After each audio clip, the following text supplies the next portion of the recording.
And welcome to another installment of the R&R Sports Report. Robert Hagan sitting in tonight, not just by myself, but the Randy, the Isbell, not here. He's playing hooky. He is on vacation for the 45th episode. You'd think he'd want to stay here and be part of it, but I brought in the buddy. I brought in the man, another voice that we've had on many a times with us. I'm gonna begin Mr. Brian Remley. And Brian, welcome.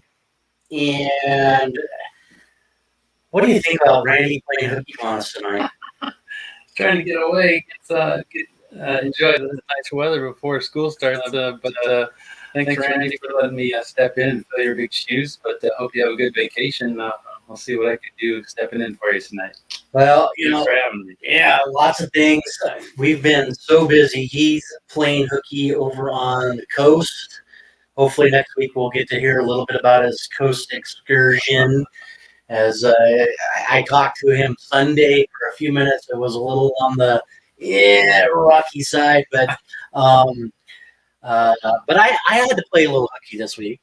And Thursday went up and saw Billy Ball, and it was a great show. He'd been trying to come to Coeur d'Alene for 3 weeks, actually unloading my car, and just before the downpour hits in Coeur d'Alene, and he pulls up into the parking lot area where in the valet, and gets out right there with me, and he walks right on by, and Denise is checking us into the hotel, and she is. She tells him, "Hi, Mr. Engvall." He says, "Glad to finally see you here in Coeur d'Alene." He got a good chuckle out of it, you know. So went and saw him, and then just kind of hung out up. And I didn't even leave the room on Friday. Just kind of sat and watched the Olympics and some baseball. Didn't even leave the room on Friday. But he was trying to get here last year, wasn't he? A couple times. Yeah. COVID hit. COVID hit. The plane broke down in Yakima or something. He was down that direction, so it was finally his time to get down here. So it was nice to see him. It was a great show there. But I got to play a little hooky. Came back Sunday night, real brief. Basically unloaded everything. Did my power rankings for the page. If you haven't checked out our power rankings, make sure you do so on our Facebook page. Did the power rankings. Got up the next morning, picked up the grandkids, and surprised them. We went up to Chuck E. Cheese yesterday. Let me tell you, oh my God. Chuck E. Cheese with 2 adults, almost 50 years of age, with a almost 6-year-old and a 2-year-old. Let me tell you, I'm taking 2 more adults with me next time we go up to take the kids, because it was crazy. So it was nuts. But I played a little hooky this week too. So I want to thank you for being last minute come in. We had a lot of things, lots of stuff going on over the next couple of weeks, with work and all that, and sports starting up in the high school level. So we've got lots going on there. But let's talk about your weekend. You had a little bit of a fun weekend. On Friday, you went and played your annual golf tournament up there. Yeah, we had our company golf tournament. I worked for CCI Spear, and so we had our company tournament at Bryden Canyon. A great day. Couldn't ask for better weather. It was a little cooler than it had been here the last 2 weeks, and so we had a full field there. We had a shotgun start at 9 in the morning, and we parred every hole except one birdie. So we were 1 under, but that was nowhere near the money, and so but we had a good time. It's always fun to play there. Yeah, I talked to Mike Alberson, who also works at ATK, and he said that they played really well. I think he said they shot 600 and still didn't make any money. So it's a tough course. And I see this already, Brian. You're already bringing people into the show being here. Donna, thank you for watching. And glad you're joining us. So normally this is the time we start with our big story of the week. And so I'm going to let Mr. Brian start off with his story of the week. Yeah, my big story of the week was the conclusion of the Olympics in Tokyo. They call it Tokyo 2020, even though it was 2021. But I always enjoy watching the Olympics with my wife, Jessica. She loves the Summer Olympics. She loves to watch swimming and track and field. And so that was my big story of the week. The United States coming out on top in the medal count. Again, I believe that's the 7th year in a row. If you count the Winter Olympics, I think the U.S. has dominated in gold and overall. And so they did it again this year. Nations are starting to catch up to them. It seems like every time the Olympics come around, but they still pulled it out again, had the most medals and the most golds.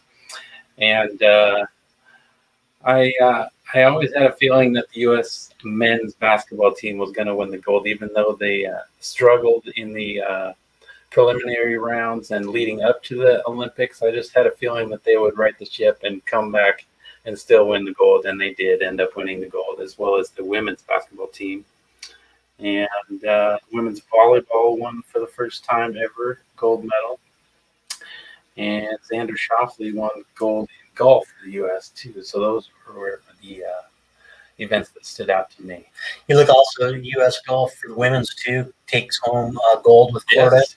Miss Corda winning over there too. So lots of things. But I'm going to ask you a question, and it's just my opinion. And Randy and I kind of hit on this over the last couple of weeks because this only rolls around every 4 years. This one is going to be 3 years, but do you feel like there's too many events? Me, myself, I want to see the ones I look forward to, was diving and racing. I love water polo and track and field. That's pretty much all that I really watch. And now you look at how many different events there are. There's now individual rowing. There is. It's not synchronized swimming anymore. It's called, I forget the name that it's called now. You've got shooting now. You've got skateboarding. You've got rock climbing. Denise and I went and stopped for lunch in Moscow on the way up on Thursday. And what was on the TV, we were sitting watching rock climbing. How do you judge rock climbing? Yeah. There's what now? I want to say there's like 70 some odd events now.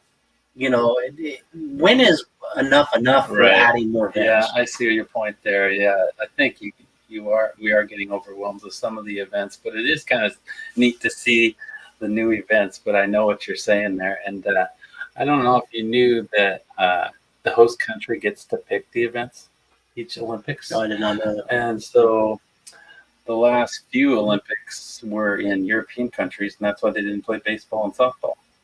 And this year they were in Japan, where baseball and softball are more popular. That's why it was back again. But sometimes, if you're an Olympic athlete in one of those sports, baseball or softball, you might only get one chance because the next Olympics they might not have it because the host country gets to pick the events there. And so, there were some events that you're saying there, like rock climbing that I'd never seen before, and skateboarding. So they are interesting, but some of them, I don't know how you qualify either to get to the Olympics. Well, yeah, that's the thing. There's so many things going on. So you've got a couple we'll hit on that I saw, and Randy did follow with it a lot. Tanaka got the start. It's for Japan in the gold medal for baseball. So hats off to the baseball team for Japan there. Winning that one. U.S. takes home silver in that one, and the Dominican end up third and take home the bronze. But you're exactly right. I mean, it'd be interesting to see if we've got certain things that you do. But I mean, how do you judge rock climbing? I mean, that one for me is rock climbing. How do you even go there and do that? When's enough? And I was talking with a gentleman on Friday or on Saturday. And we were watching both the Mariners game and watching the Olympics and looking over there of what is this event? Have no clue what this event is, and it's just kind of crazy. So we look forward now, 2024 Olympics. Summer Olympics will be in Paris, France. So it'll be interesting to see how things happen with that over the next few years with the planning where it happens. It's been a few years since they've been in France. I believe in the checking almost 100 years to the date. Oh, wow. In 1924 was last time I believe Paris saw it. So they ended up beating out Los Angeles. So the U.S. had a chance to host it, but we'll stay overseas again one more year there. So, a review of the medals, as Brian was talking about, Japan ended up fifth with 27 goals. They had a total of 58 medals. Remember that number right there. Fifth place, 58 medals. Great Britain came out from not even being on the top 5 list for us last week. Great Britain sneaks in with 22 goals. They end up with 65 total medals. The group called Rock. How is it put again? Russians Olympic Committee, I believe is what it stands for. They end up third. They had 20 golds and 71 total medals. China ended up second with 38 golds and 88 total. And then the U.S. runs away with it, 39 goals, getting one more gold for the tally mark there, and then ended up with 113 medals. Now, you and I talking just before that last week at this time, the U.S. had 73 medals, and that was going into our showtime. So you figure 5 more days, the U.S. takes home 40 medals. So what do we talk about a little bit for our are we just that dominant? Is it just that? Is the U.S. just that far ahead of everybody else? I think at that point they had not finished track and field, and I knew that the U.S. would dominate the track and field. Also, the basketball teams both got the 2 golds after last week's show, and so that added to it. But yeah, a lot of the events at the end of the Olympics were dominated by the Americans, and I believe most of them were from track and field that they were finishing up that week. What else did they have?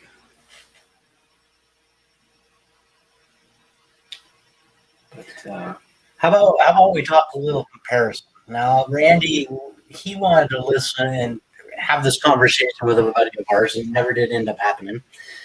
And he brought up a little bit about USA team for basketball. And I only watched one game, and I watched the Friday game, which happened to be the medal game. And it just didn't look like they were playing up to their capabilities. They looked playing against France. It looked like the idea of the French team was just more physical. What do you think? yeah, they were almost every possession they were trying to go inside to Rudy Gobert, who had a huge advantage. Kevin Durant was trying to guard Gobert, and he had no answer. Gobert, that was their focal point of the offense for the French, and they tried to attack it and exploit the defense for U.S., and it worked for most of the first half, but then the Americans started to hit from outside and get a few stops, and they finally strung together a few defensive stops and pulled away in the second half. But yeah, the France was right there most of the way. Yeah, they just looked way more physical to me. It just looked like a totally dominant team out there for France, and it was a little worrisome there in the first quarter, watching them play. But I'm going to pose a question, and I looked at some of those players that have played for the United States, that have medaled so many times for the United States. And you look at the idea of Kevin Durant, probably the biggest person in the games this year. Mm-hmm. Could he be the best United States player to ever play in the Olympics? I think he states a case with, I think that's his 3rd gold medal. Mm-hmm. And so he can state his case right there with the 3 golds around his neck. And I believe he scored the most points now too, as well, in U.S. Olympic men's basketball history too. So yeah, I would take him. I would take him number 1. Yeah, because you've got a lot of good guys that have played MJ right. to to Magic, but a lot of different ones, and we could get in an argument back and forth about who the best one was or to ever play for the United States. But you definitely got to add his name. Do you think he has a chance to play again in 3 years? Oh yeah, I think if he wants to, he can play. It's just up to him if he wants to take the summer off from a grueling NBA schedule. Depends on how far his team goes in the playoffs. Maybe before they go to Paris. But I think if he wants to play, they would definitely take him. Which player on that roster was kind of a standout to you that you would love to see in the 2024 games? Drew Holiday. Actually, his defense was huge for the Americans. He continued from the playoffs playing for the Bucks. He was their leader on defense there, led them to the championship, and it carried over into Tokyo. I thought his defense was huge for the USA throughout the whole tournament and into the gold medal game. His defense was outstanding, and he was clutch for them the whole tournament. Yeah, it was overall a great thing going on. I mean, I think they handled the COVID stuff quite well. They did a lot of good things going that they kept their. I don't want to be polite with that. With as much going into that week prior, nobody in Tokyo wanted anybody in their country to then bringing those people in there. I think it was a huge asset for Tokyo. I think they'll benefit from it 100%. So it'll be nice to see what happens over the next year when we get ready to go to France. To be honest with you, actually, I thought that they would have to cancel some of the events leading into the Olympics just because of the threat of the pandemic, and I really thought that they would have to cancel some events, but they got through it unscathed. I don't think they had to cancel any games. Unfortunately, there were no fans, but at least they made it through the whole Olympics without any problems, I think. Right. Yeah, so that is Brian's top story a little bit. We dove into the Olympics. Normally we would cover that towards the end, but we're going to do that today. Before we get into my top story, we had the chance to finish watching the last of the Little League World Series qualifier in the South region as they are doing their regional games right now. And oh my Lord, Brian, Texas Waco leading in the top of the fifth against Lafayette of Louisiana. Louisiana comes in to the bottom of the fifth inning and scores 6 runs, and then shuts the door on Texas Waco 6-2 in that ball game. Are you excited to watch the Little League World Series? I watch it every year. Yeah, I'm so excited. I just look forward to seeing who the team comes from out west. We've had a team from Coeur d'Alene there before, a couple of teams from the west side of Washington, and so I always enjoy it. I love watching it every year. Watch Little League World Series every year. And one other shout out with that, we talked about a little bit about the Little League World Series. Like I said, we'll talk about that here in a little bit. But a shout out to a couple of friends of ours, as Jerry McCarter is getting ready to retire from running it. But Jerry McCarter and Inga McCarter are actually in Alaska right now in Juneau, as they are helping run the West region for the Legion ball clubs. So they are up there right now. It is a little chilly, and from what I understand, Idaho is playing Montana in the finals today. So I'll try to take a look here in a few minutes and see if we can stumble across a score, see who's playing. I did not even see from Inga who is playing, so we'll figure that out here in just a couple minutes. We'll jump into my top story, and for me, it was kind of a no-brainer. And you can, I mean, with the Olympics going on, we're 2 months away from being into playoff baseball. We are 3 weeks from being back to high school football, high school volleyball, and it's so nice to get back. We'll be back on the station here in about 3 weeks, so excited about that. Get back into the station and calling things there. But for me, and I don't mean to be a somber person about it, but for me, I think the biggest story was the passing of Bobby Bowden this last weekend on Sunday. Yeah, that was tough to see. It sounded pretty bad when you knew that they had announced that he was terminal, and his son, both of his sons, who are college football coaches, had left their teams to go see him, and I kind of had a feeling that it was close. And unfortunately, it happened pretty quick. Maybe it was a good thing that it happens so fast, but yeah, unfortunately, he was one of the icons of college football. Was at Florida State forever, and always in the top 25. Even had a couple chances at national championships. I believe he got one. Yeah. And so, but yeah, unfortunately, college football lost a great one with Bobby Bowden. Yeah, it's a big thing for me. And every time I think about college football and think about those few coaches that have stood out, Bear Bryant being one, and Bear's even a little bit farther down the road for me. But you look at some of the big coaches, John Robinson, who was there at USC. You think of how many coaches have come through WSU, from Dennis Erickson to Mike Price to, even, Rolo now. But you have a lot of these coaches that jump up and that stand out to you. And he happens to be one of them, Mm-hmm. So Bobby Bowden passes away at 91 on Sunday. Again, diagnosed with pancreatic cancer, terminal, back on July 21st. And like you said, both of his sons went and was with him. A lot of people don't remember that he did coach at West Virginia for 6 years. Mm-hmm. Did go to the Sugar Bowl there, but I don't remember if he won there. So he was 6 years there, from 1970 to 1975.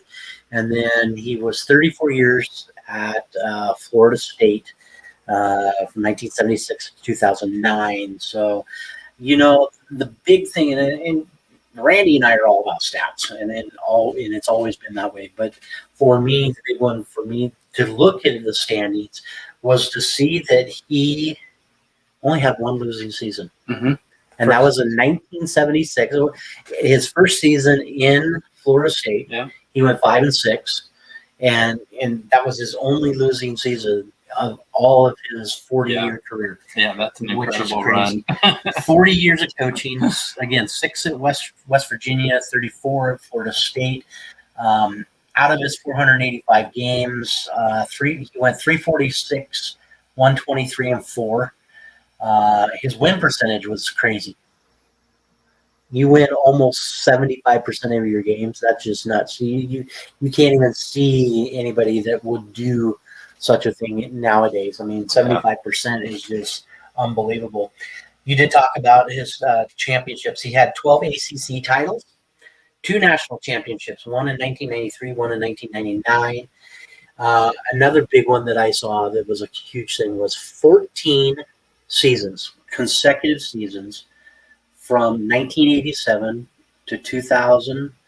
He had placed in the top 5 in the AP poll every year with this Florida State team. So the other big thing with that is how many of these ball clubs and football teams that show how great respect for that guy. There was people including Miami Hurricanes, the Florida Gators, Clemson Tigers, Alabama, Brian Kelly of Notre Dame, Urban Meyer, Mac Brown, so many people reaching out and giving condolences and all that. And if you've got a chance, make sure you go to Florida State's Twitter page, look at the post there that Terry Bowden put out. It was a great post of basically thank you. And a lot of these posts that you see players making and teams making, they talked a lot about he wasn't just a great coach. He was one of those guys that was, I want to make you a better man. Mm-hmm. I want to make you a better person. It wasn't always about the wins and losses. Yes, he was very fired up coach and all that, but he wasn't that guy that was pounded hard football. Right. He wanted to make the guys better. So I think a lot of those guys, a lot of these players have really taken it hard. There's a few of them, and Deion Sanders does post, one of his greatest coaches he ever played for. Deion Sanders played for him. Another couple of, I don't know if you were aware of it, Derek Brooks played for Bobby Bowden, Mark Dunn, who played for Tampa Bay, Ron Simmons, Peter Boulware, Chris Hankey, Charlie Ward. Did you know Charlie Ward played for him? Charlie Ward, double athlete. And the only reason I put this one on there, and a lot of people will laugh at this, but I'm going to remind everybody, Charlie Ward went to school in the same high school my father went to school in Thomasville, Georgia at Central. So Charlie Ward, a great dual athlete. He played dual sports, basketball and football in Thomasville. Also the same in at Florida State, but then he decided to go down the path of basketball. He was a Knick. Randy would know Charlie Ward because of his Knicks. But the one that stood out, and I know you're looking at that name, and I'm a little shocked with it too. I didn't remember that Sebastian Janikowski actually played for Coach Bobby Bowden. So, I never knew that. So it was kind of a crazy thing looking and reading all that stuff. So you think about Florida State, and I just growing up watching, they were always on TV, and they had some epic battles. It seemed like against Miami, the Hurricanes, it was wide left, wide right. You think about those games back then, but he was always in the top 25, and like you mentioned, he was in the AP top 5 14 years in a row. It was just an incredible run. He was one of the best to ever coach in college football, and he'll be missed. So if we say, I have to put him easily in top 5 coaches that I've ever seen coach a football game. And if we built a list that we talked about our top football coaches, who would be in your top 5? Or how about just a top 1 or 2? Who would be your top 2 coaches? Oh, wow. You got Bear Bryant, and he's got to be right there at the top. Well, I think that's what I was going to tell you a minute ago. I mean, that's tough for you and I. You and I never watched him coach. Right. And see, that's really hard for us. And Randy and I struggle with this when we talk about certain things.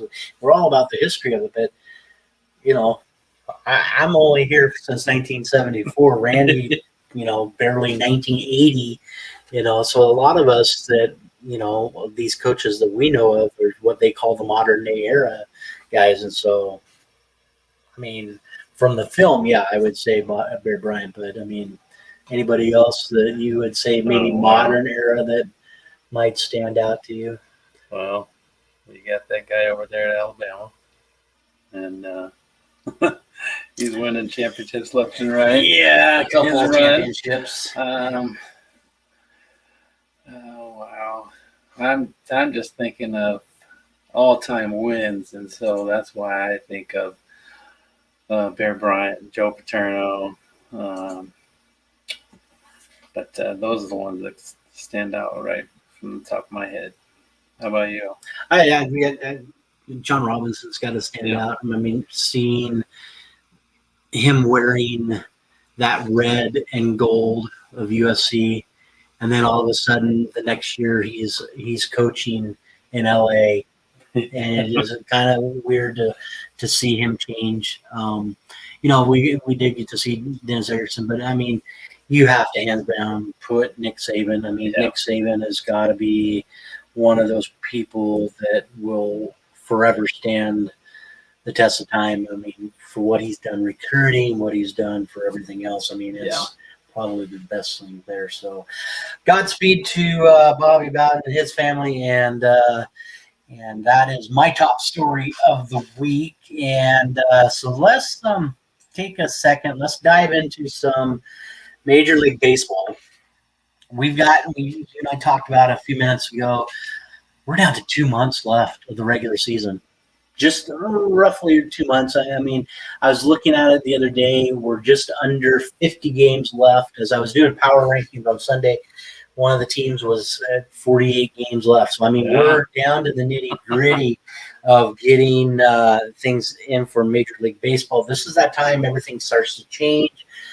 We shift our ideas over to football, but let's stay in the baseball field for a few minutes. Mm-hmm. Let's look at some injuries, big injuries that have happened over the week.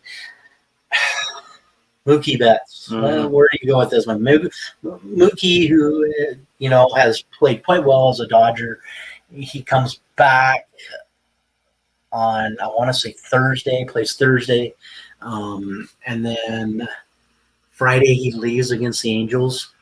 He got scratched today for today's game. Same hip injury. I think he's going to go back on the IL again. Yep. Do the Dodgers need to really be concerned about what's happening with that one? Yeah, because they're still chasing the Giants in the West, and right now they're pretty comfortably ahead in the wild card race. But that's not a player you want to lose come playoff time, and so maybe it's something they should do is put him on the IL just so he can fully recover and have him ready for the stretch run like that last month of the season and into the playoffs. You want him fully healthy. Well, see, and he just came off the IL. This is he'll be his third stint on the IL. And Randy and I have talked about this. We both think that the NL West, prove Randy wrong, that right now that the NL West is the strongest conference division in all of Major League Baseball. Yeah, Giants, best record in baseball, and then they have both wild card leaders. And that was the thing. We have both said it. We think both wild cards and the champion will come out of that division with everything. And so it'll be interesting to see what they do with him over the next few days, with him being a little scratch tonight. We'll see what Roberts ends up doing with the lineup. It'll be quite interesting, especially if you're talking about being so many games back in that division. Another one, we look on that same ball club, Justin Turner goes down with a groin injury. And they say he's just going to be a day-to-day guy. Is Justin Turner a piece of that puzzle that's going to be sorely missed if he's not back from this groin injury, do you think? Yeah, I'd say so. I mean, he was a huge impact for them when they won the World Series. And so that's a guy that you want to have come playoff time. It's another guy that has postseason experience. And so you want to have your leaders out there come playoff time. And so, Justin Turner was huge when they won their World Series. And so that's another piece that they are going to have when they hit the playoffs. And you mentioned it just a minute ago. Right now, in that standings, they are 4 games back of the Giants.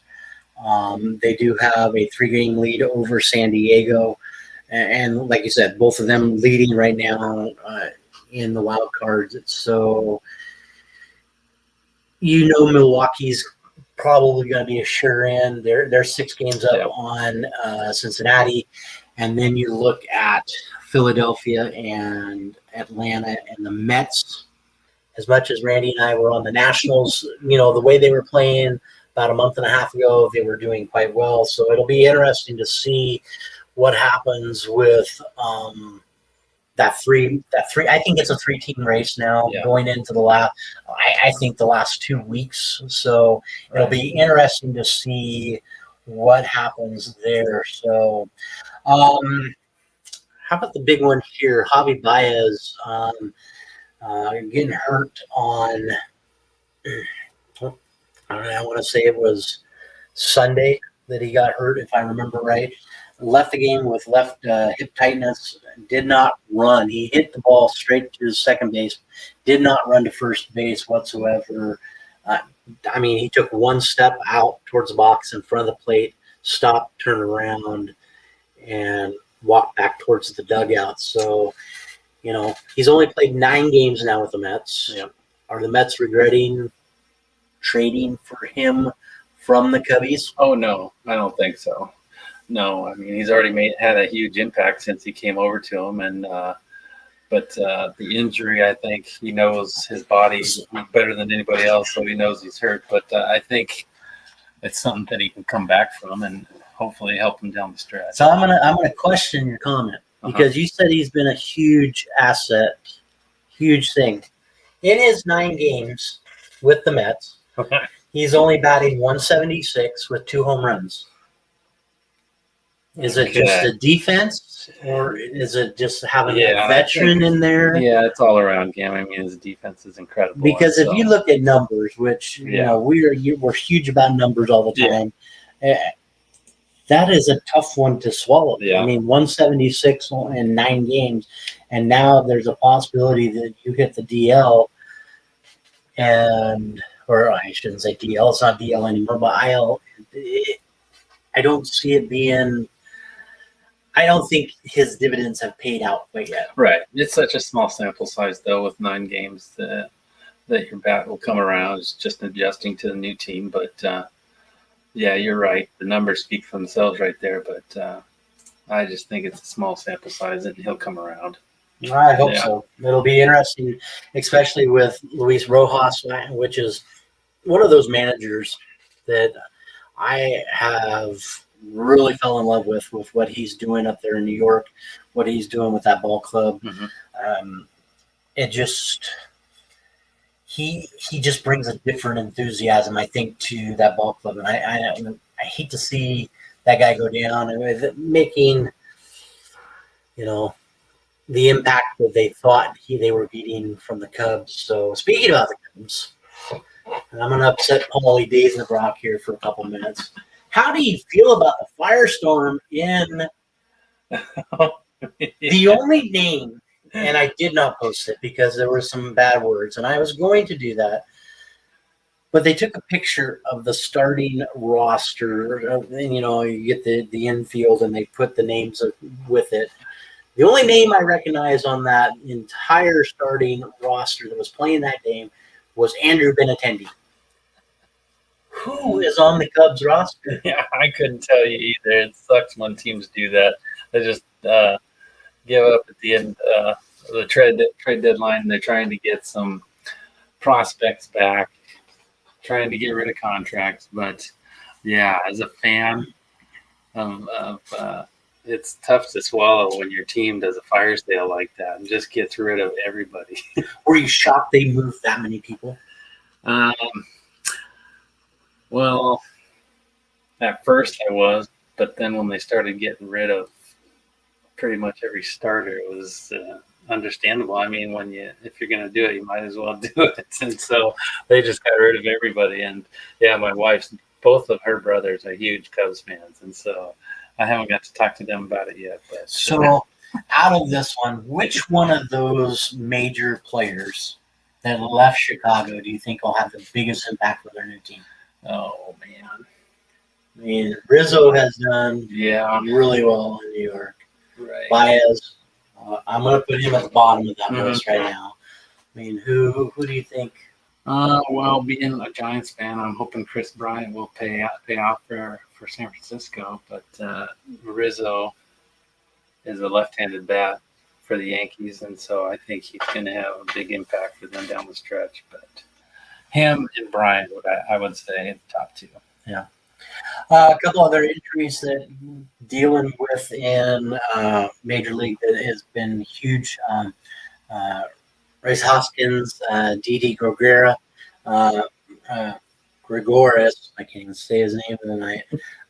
Both got hurt, did not play. Hoskins did not play the series against the Mets. Tweaked his left groin on Thursday night against the Nationals. Decent bat, I think, could be a huge issue for the Phillies. But saying that, they're on an 8-game win streak right now, and they have been doing quite well. And looking here at the scoreboard and not seeing the Phillies. Yeah, huge series against the Dodgers. Today. And right now they are in a weather delay, and it's still 0-0. They're at the bottom of the 4th there. And 3 hits for the Phillies, 1 hit for the Dodgers. So it's Matt Scherzer pitching for the Dodgers. So it'll be interesting to see what happens there. But Didi played on Friday, hits a home run, and then the next at bat he gets hit by a pitch. So it'll be interesting to see. He does get hit on the left elbow. We'll see what happens with that. Another couple of names that really threw out there: Fernando Tatis right now. Should be back on Thursday. Cross our fingers. And for a Giants fan, you're saying no. But Tatis is looking to make his comeback here. How about the New York Yankees? I hate to Randy's not here. Randy can't defend himself. I'm surprised he hasn't logged on to StreamYard yet and tried to. As just about that time, I see a thumbs go up on our page. But let's talk about the New York Yankees for a minute. He's not here to defend himself. So Torres and Chapman both hit the 10-day IL. Torres does play against the Mariners this last weekend. Don't get me started on that series. Randy and I texted each other back and forth the entire weekend. Him in the valley, then heading to the coast. Me out of town, watching the game on my cell. Just frustrating watching that all turn about. But Chapman going to the DL retroactive to on Saturday.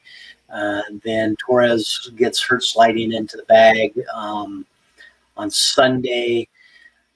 Is it a big thing to think about Chapman being out?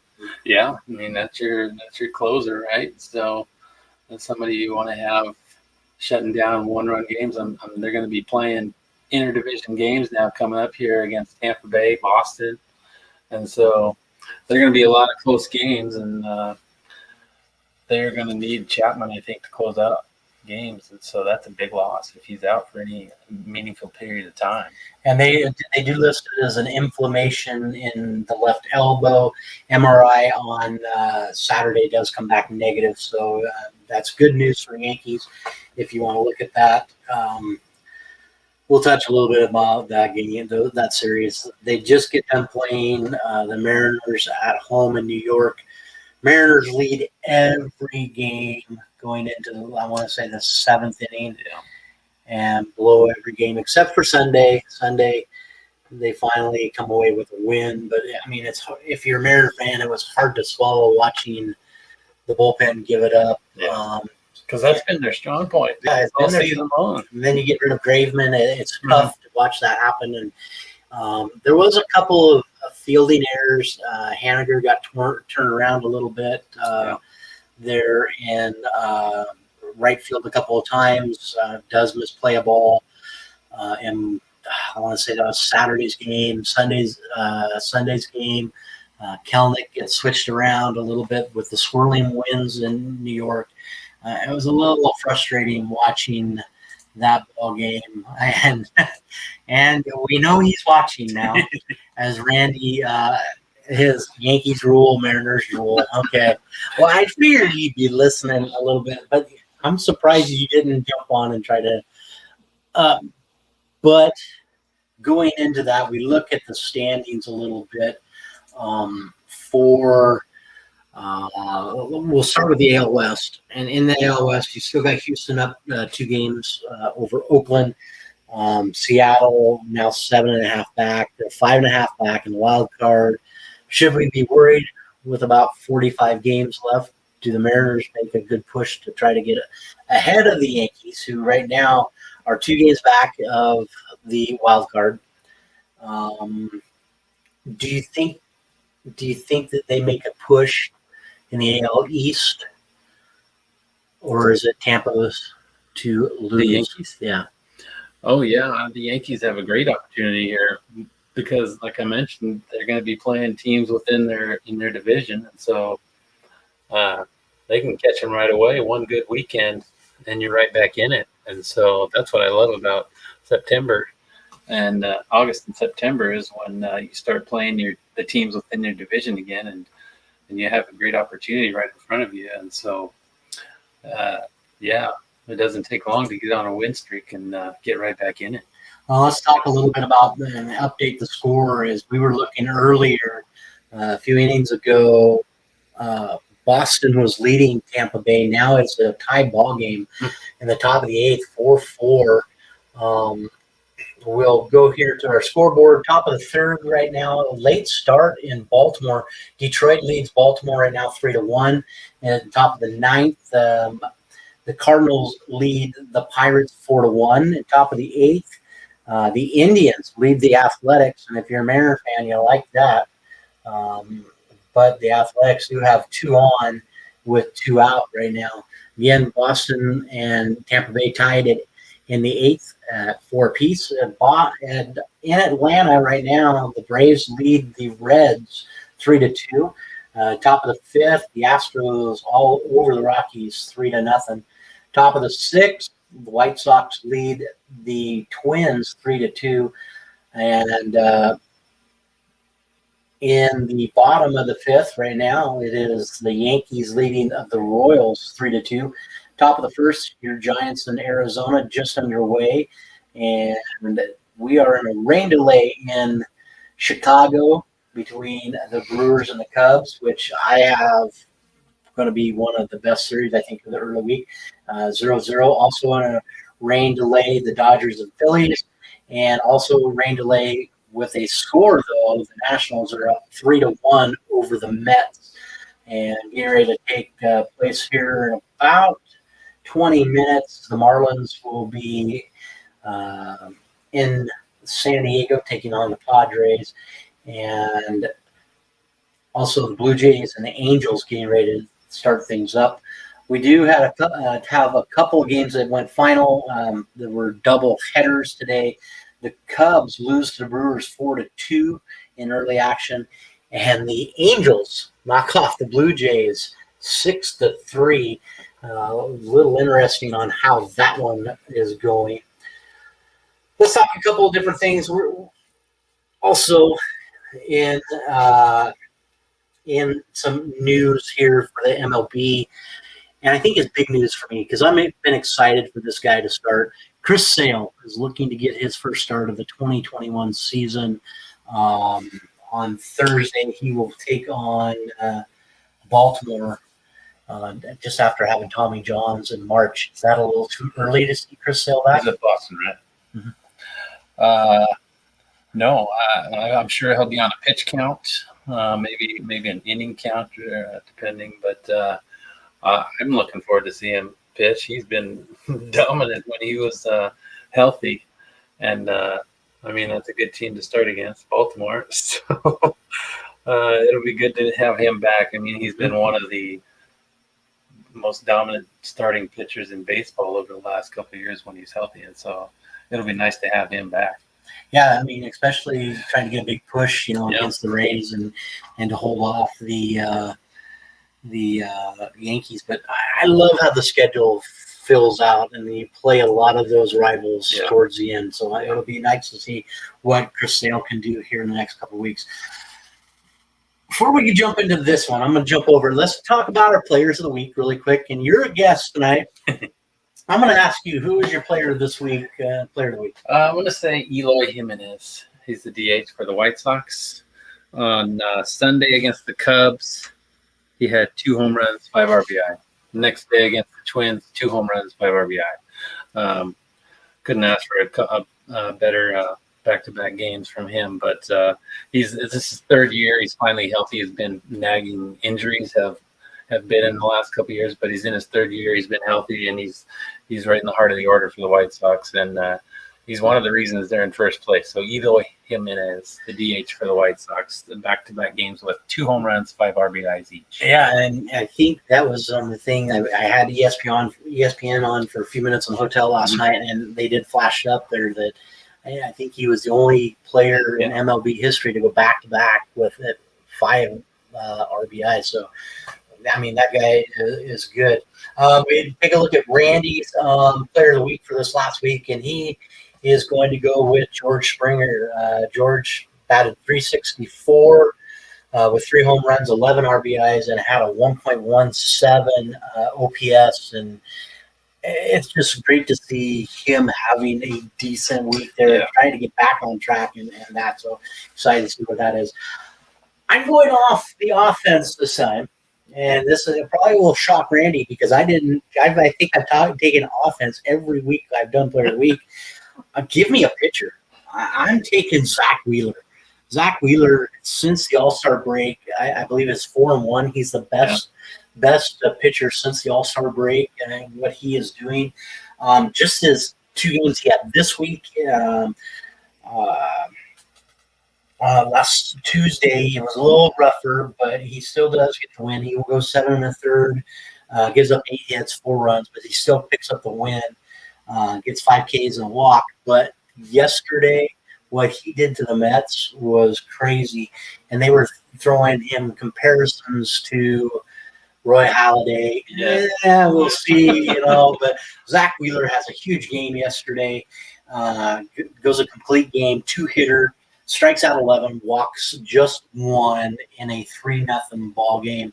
I think Zach Wheeler is probably, if we had to pick a player, a pitcher since the All-Star break, he's got to be the guy that probably would lead the Cy Young. You look at his overall season numbers, not the best, but to put him in the Cy Young, but for what he's done since the post All-Star, I think you got to put him there. Was he on the All-Star team? That I cannot remember. That would be a question for Randy. I don't remember if Zach Wheeler was on there or not.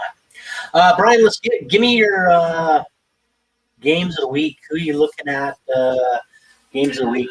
Well, on that note, actually, the Phillies is one of my teams that I'm talking about too. Yeah, Dodgers come into Phillies in that scoreless game right now, but I think that's a huge game, a huge series in Philadelphia with the Dodgers coming into town. See if the Phillies can add on to their 8-game winning streak. They're one of the hottest teams in baseball right now, and they lead the NL East. And so maybe a playoff preview here with the Dodgers in town for 3 games. So that's my my National League series.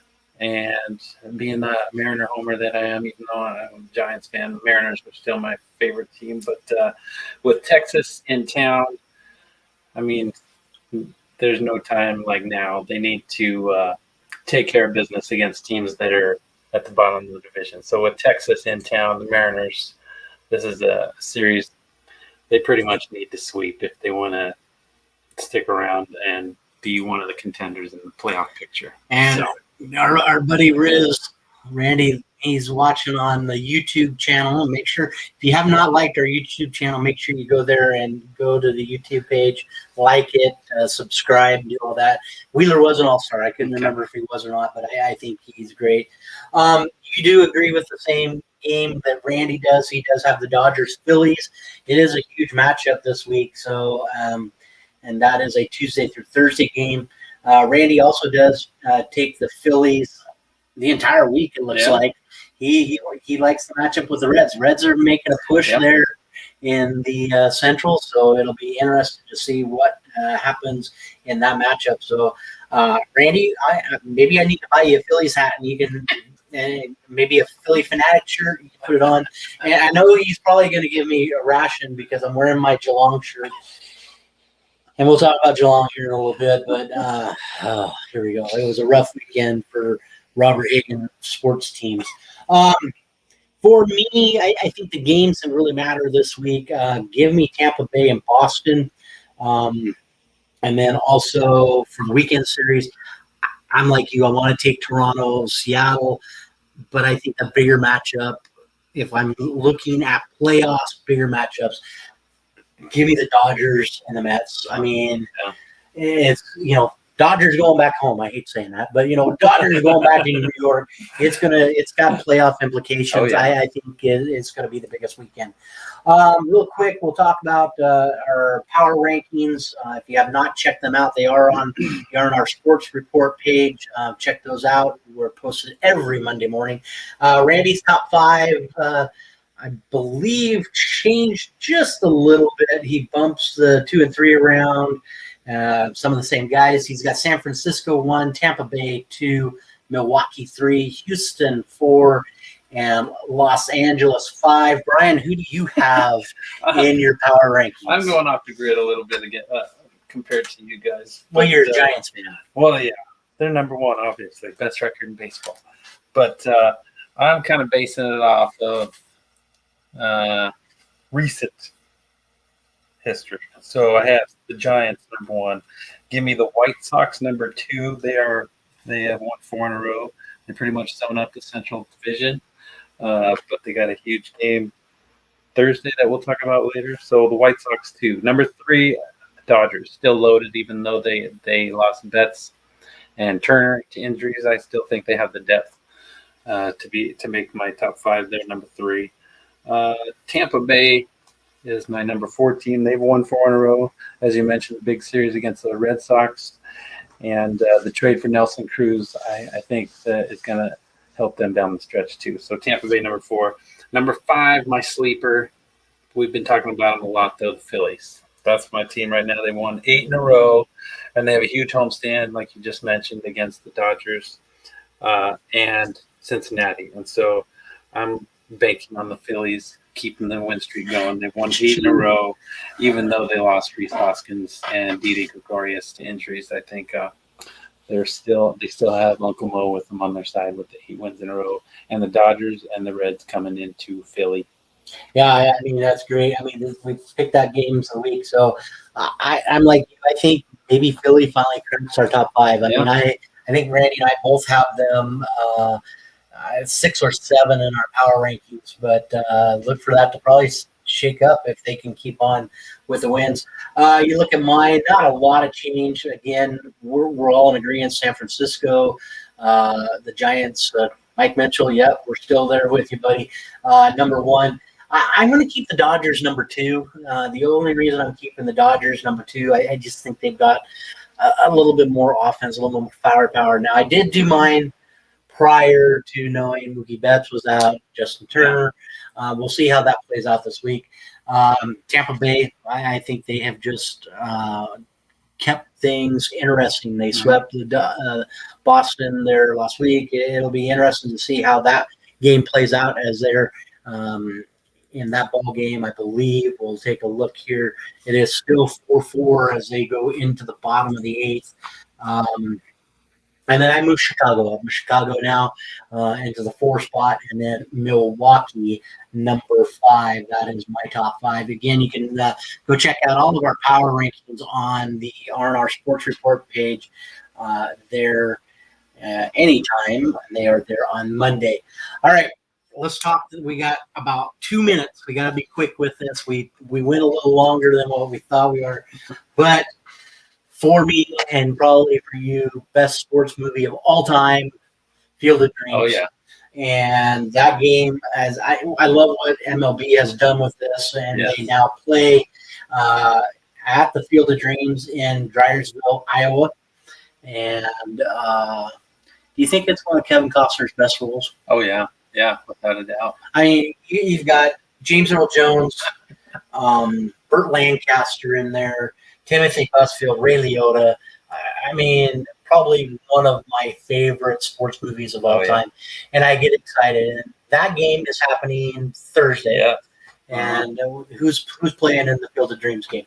Yankees and the White Sox. And it's going to be fun just to watch. That's on my bucket list. I want to go back there, take my dad back there just to tour the place. And if you missed it, it was either Saturday or Sunday. They had an hour special on Fox previewing the game a little bit and talking about mostly how the film was made and how the field was made too. It was just really cool to watch that. And I haven't got to talk to my dad about it yet, but I was hoping he watched it. But I really looking forward to seeing all the angles that they have for this game and just seeing what it's like, because they had tried to play this game last year, I believe, and it got canceled, but they're going to try it again this year, so I can't wait. yeah, it's exciting to watch that. Again, that's New York Yankees taking on the Chicago White Sox Thursday on Fox, 4:15 first pitch.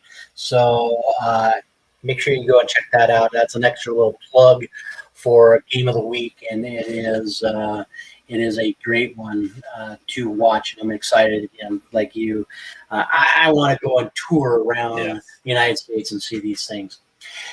Without further ado, now it is time for the half-hour NFL part of the show as we are back to NFL news and time to really hit home as we take a look at our number of viewers have went up now that we get ready to talk about NFL, and excited to see that. And let's talk about a few of the people that have come back into training camp. We will get into a few of these guys here in a few minutes, but let's start with the first one. And I hit this one with Randy last week. Dak Prescott finally throws his first pass of the training camp. Should we be worried that they've waited this long to have him throw passes? No, I think they're trying to ease him into it, but didn't he hurt his shoulder too? Right in the first week of practice too, and that would be more concerning for me. I think now that he has a shoulder issue along with coming off the leg, and so I think it's something that Cowboy fans need to be concerned about is just the overall health of Dak Prescott coming into the season. I think you're right. I think Dak will make a difference. We do have him up. We had him in our top 10. Both of us had Dak Prescott as being in our top 10 for quarterbacks to watch, and so excited to see where that goes. It'll be interesting to see. I don't think we see him in the preseason at all. No, and I wouldn't put him out there either. Yeah, he won't. I don't think he'll play at all in the preseason, and that's like most of the starting quarterbacks probably won't see hardly any action in the preseason. All right. Another big name that has finally hit the practice field, and it was great to watch that there yesterday. Saquon Barkley finally out on the practice field for the Giants. He is a key player for this ball club. If they want to do anything this year, they do have to keep him healthy. Get the pressure off of Daniel Jones. Oh, yeah. I mean, they have to do something. Is he the only face that we are going to see do anything in New York this year? Oh, man, if you're counting the Jets, too, we'll see if Zach Wilson can do anything for the Jets. But, yeah, Saquon Barkley is going to be the prime player in New York. And if he's healthy, the Giants might have something to say about the West, the NFC East. I'm sorry, the NFC East. And so Saquon Barkley, Dak Prescott, yeah, those are the names for the East, the NFC.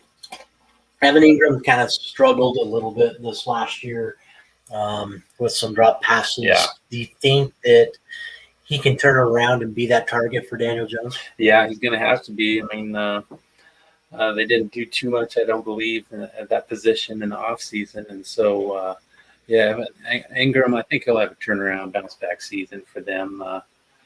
And he'll get the confidence back, and Daniel Jones is going to target him. So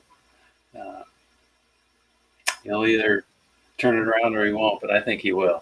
If Daniel Jones, if he cannot produce, do you see him on the trade block midway through the season or at the end of the season? Do you see the Giants moving away from him? No, I think they're going to stick with him. They've invested too much in him. He was the 6th overall pick, I believe. And so I think that might be too quick to pull the trigger. And so I think they'll hang around with Daniel Jones. You did talk a little bit about the Jets, with everything going on in New York, and Randy and I'm excited to see what Saleh can do for that team.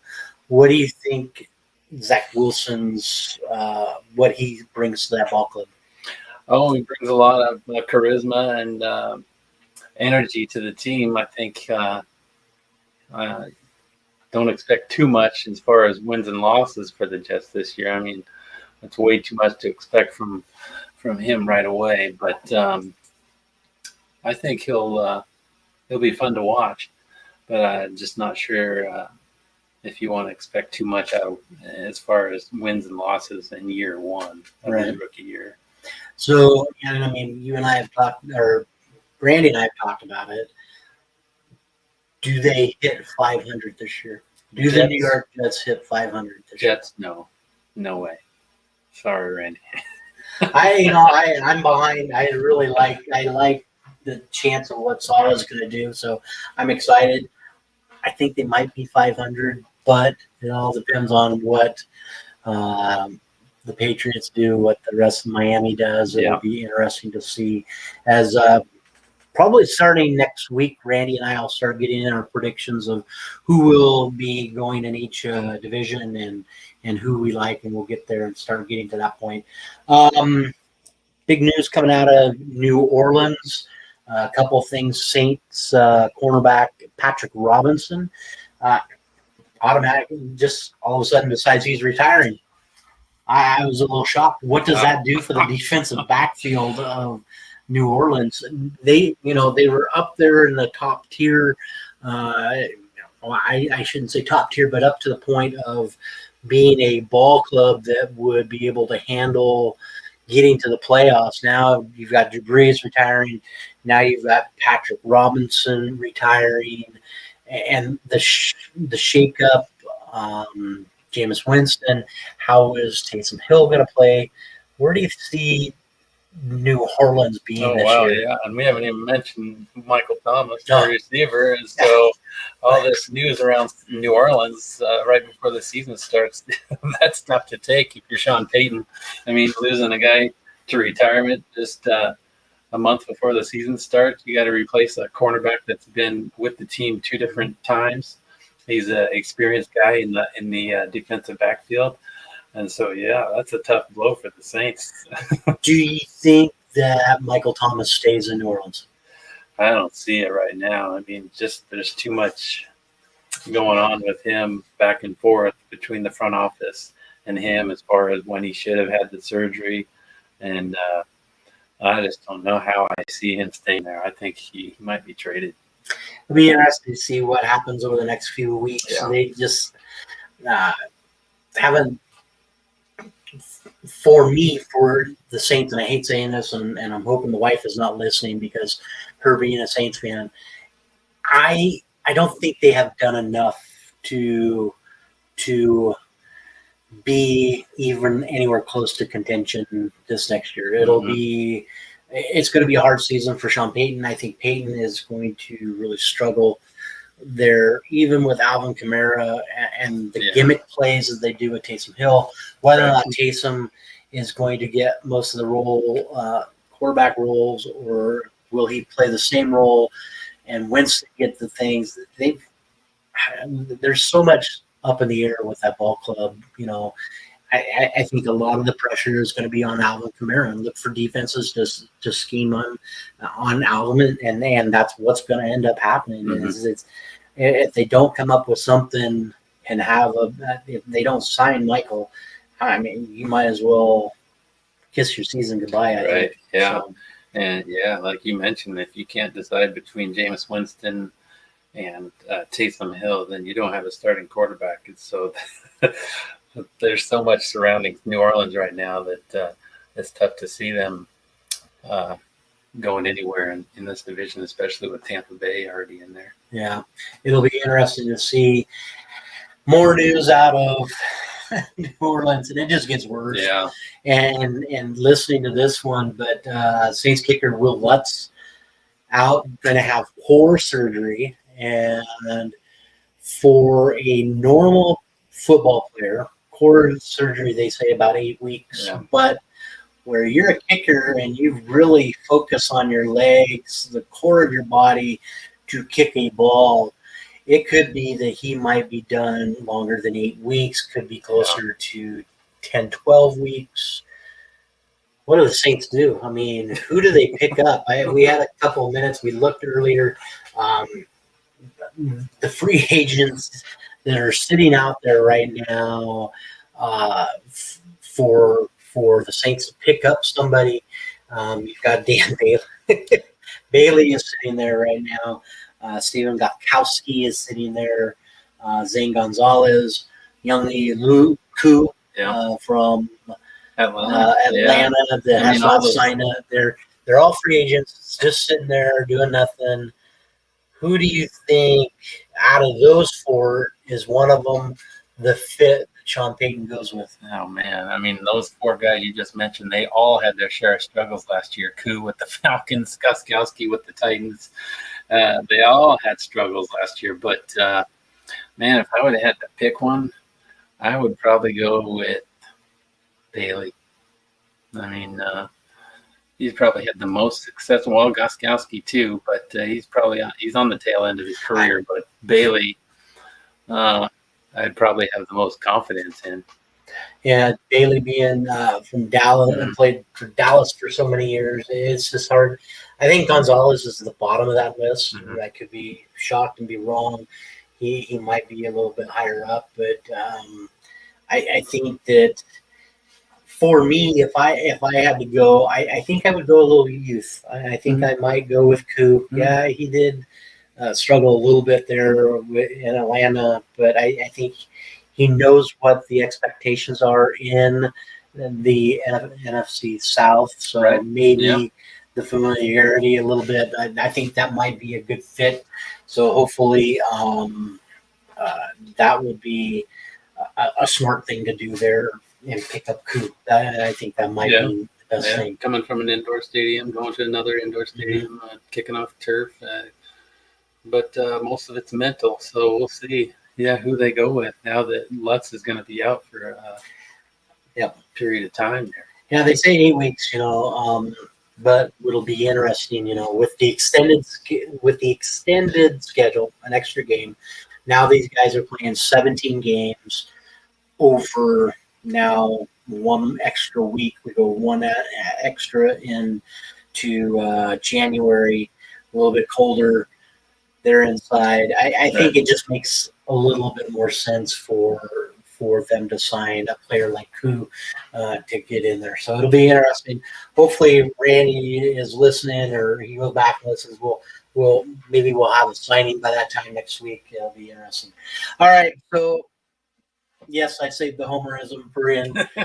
How about the Baltimore Ravens? Yes, they only signed 1-year deal with Justin Houston, but what do you think of that signing? That's a great signing. I mean, it was down to them and the Steelers. And so if you want a guy on your team, you want a guy that you just plucked from the Steelers. And so that's a great move by the Ravens. And it's only going to help him on defense. He's a great defender. And he seems to really love it already in Baltimore. And I think it's going to be a good signing for them. Oh, yeah, only practiced, I think, 2 days already is all he's practiced with the team so far. I think it's huge. I mean, they'll get to play him in a role where Matthew Judon was there. Matthew no longer there. He went to New England. Ngakwe is not there. So putting him in that role, I like the idea that, when he was in Indianapolis, he used to have rain where he floated around the outside. I like the idea. He's going to play the same idea role as what Baltimore has done with Terrell Suggs for so many years. Terrell Suggs was a former player of mine. Terrell Suggs as a down guy or up in the stance, left side, right side, bouncing him around. I think look for Justin Houston, and I quote me on it right now, man, put it down. Look for Justin Houston to be very close to 10 sacks this year. And I'm shooting high. I think he's going to add a lot to that defense. Give him 10 sacks this year. Okay. I think that we'll write it down. I'll probably catch some flack in the homerism part of that, but it'll be interesting. We'll see. All right, so let's jump into our top 5 fantasy tight ends. And Randy, we're talking, Randy's on vacation. He's slacking on the job. He's loving life over there in Lincoln City right now, enjoying the beach, working on his tan. It's, probably cloudy and all that fun stuff. But he didn't give us his power ranking. So he'll probably give his power rankings next week for tight ends and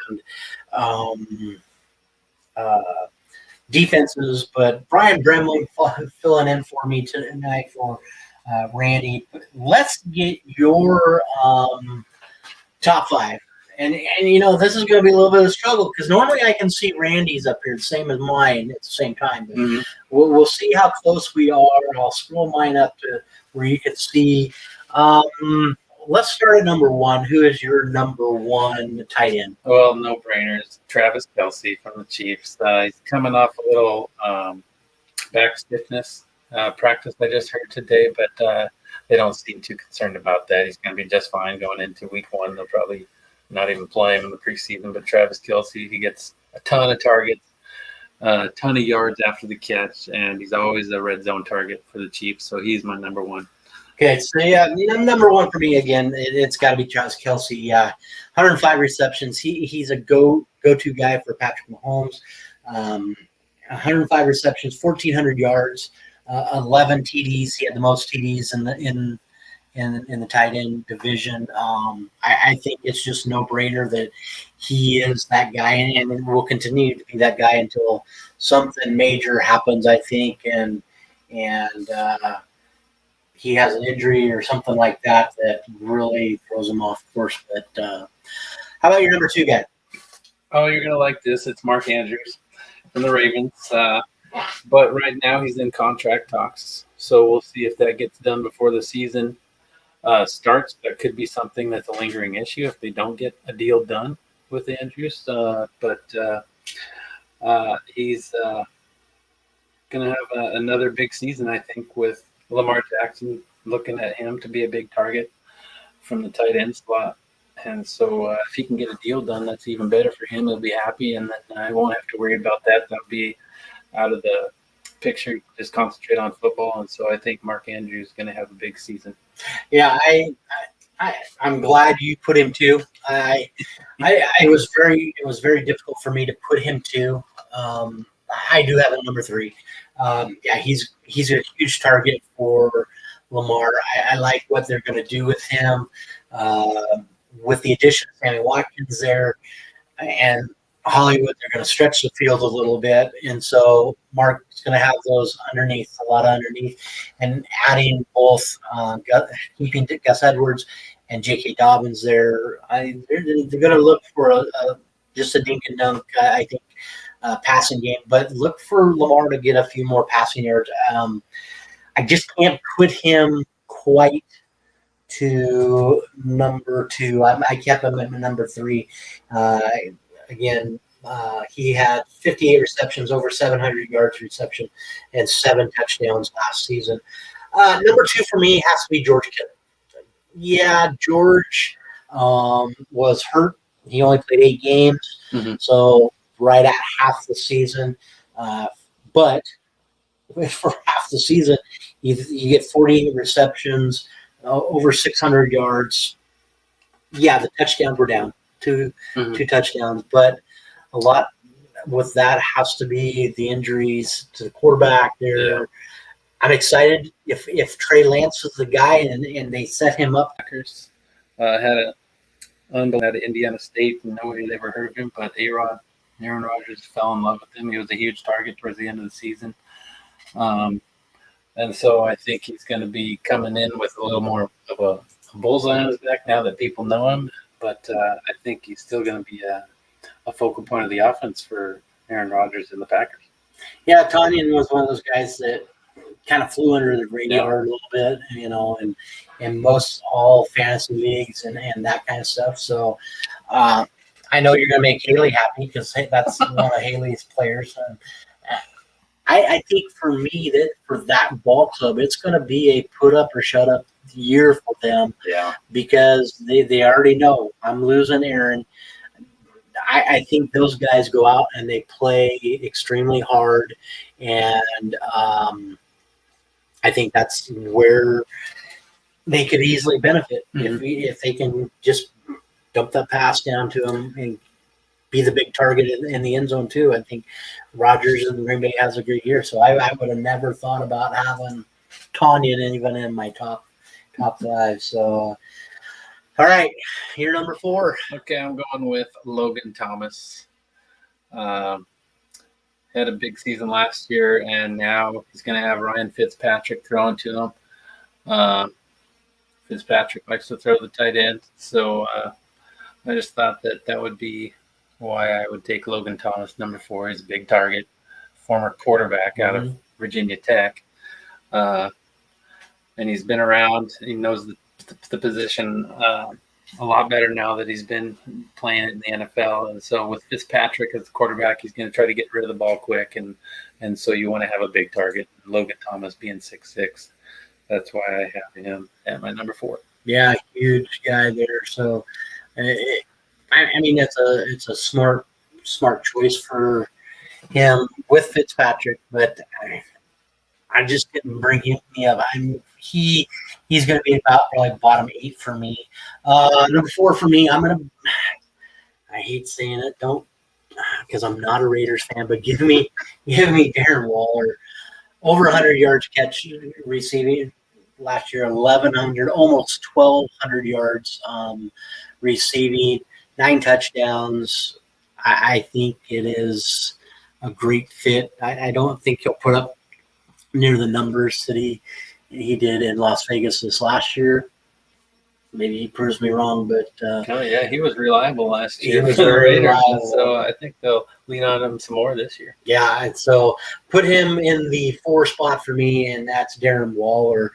All right, you're number 5, I think we know who it is. Yeah, that's where I have George Kittle. I'm just not sure what their plan is with the quarterback position. So that's why I had him down to number 5. Are they going to go with Trey Lance? Are they going to go with Jimmy G? I mean, they're still going to go at Kittle because he's just a freak at the tight end position. And so, I mean, who are you going to throw to? Brandon Ayuk, Deebo Samuel. So Kittle is going to be their main target, and so he's still definitely top 5 tight end. Yeah, that's a good. I mean, you've got some good guys there. I think he is going to shock you, but I think it depends on who the quarterback is throwing. I think still this time it's going to be Jimmy G throwing the ball. But if they can't get things going, it might be Trey Lance. Mm-hmm. But I think it's going to be Jimmy's to start, and that's where it'll be. I'm going to give you a shocker for my number 5. As much as I want to put Hunter Henry there, he is dealing with some injuries right now. I think he will be a good fit once he gets some playtime in New England. Like I said, he's hurt, not playing. So I'm going out on a limb. My number 5, give me the rookie. I mean, give it to Kyle Pitts. Speaking of freaks. God, that dude is going to get up. He is a big guy. Yeah. Kyle Pitts for Atlanta. Maybe he really helps out Matt Ryan this year. I hope he does. Losing Julio Jones, I think he can be that guy that's going to stand out and going to make a huge difference in that game and that scenario. So I think a great under the radar pick. I mean, coming out of University of Florida, he dealt with a lot of concussions, I believe, there and too. But just listening to the reports, a lot of people think he's the steal of the draft. He might be. He might coming to a great offense in Atlanta where you have Matt Ryan thrown to you. I think he could definitely be a top 5 tight end. So let me throw out some numbers. And Kyle Pitts was one of those guys that I really wondered about, and it was a very questionable one. Kyle Pitts played 3 games in his freshman year, and I want to say 13 in his sophomore year, and then only had 8 games his senior year. Wow. At that, so we're talking 24 games total. So we're talking what about a season and a half for an NFL player. 100 receptions, 1,492 yards, 18 touchdowns. He was the most dominant player on the field when he played. There is a strong chance, and I'm telling you right now, there is a strong chance that we move that guy's name up from not number 5 where I have him easily to 1 or 2. Oh yeah, it'll be interesting to see what Randy does.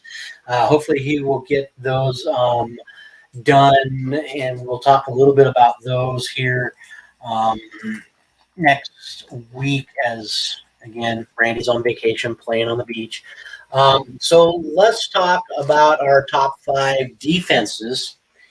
And again, we'll start with number 1. I'll let you go first again. Number 1, who's it got to be? I think it's a no-brainer, number 1. Really, I hope I agree with you. I don't know. I put the Rams number 1.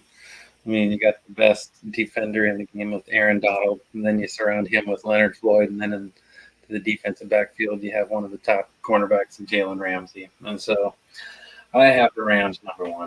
I couldn't agree more. I think the Rams are going to be that good. And quote me by saying this, Matthew Stafford's there. I think Matthew Stafford's going to put some points on the board. So now they will play with a little bit more fire. And I think on the defensive side, I think that's the best thing. I think Aaron Donald is probably the best player in the NFL right now. Yeah. And he's got a couple more years. I think it's a no-brainer with the Rams, number 1. 1,460 yards rushing allowed through it, and they had the lowest amount of points allowed at 296 points. So I think they are the team to beat. How about your number 2?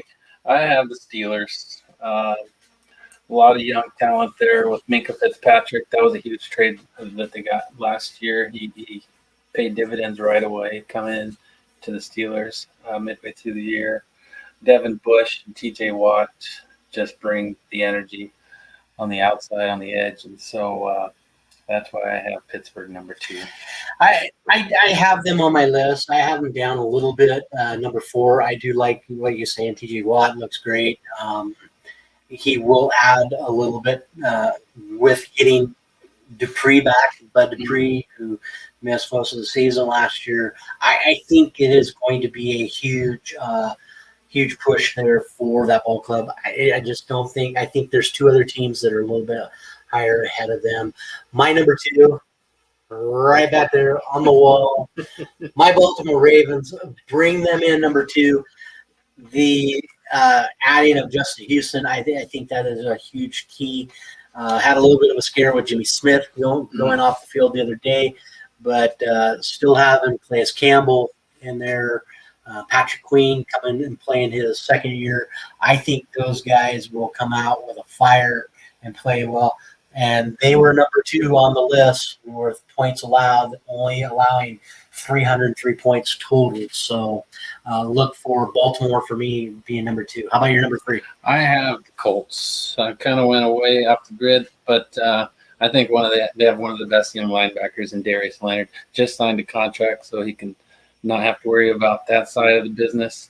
Darius Leonard wreaks havoc whenever he's on the field, and he's on the field all 3 downs. And so kind of nervous. The Seahawks go to Indianapolis week 1.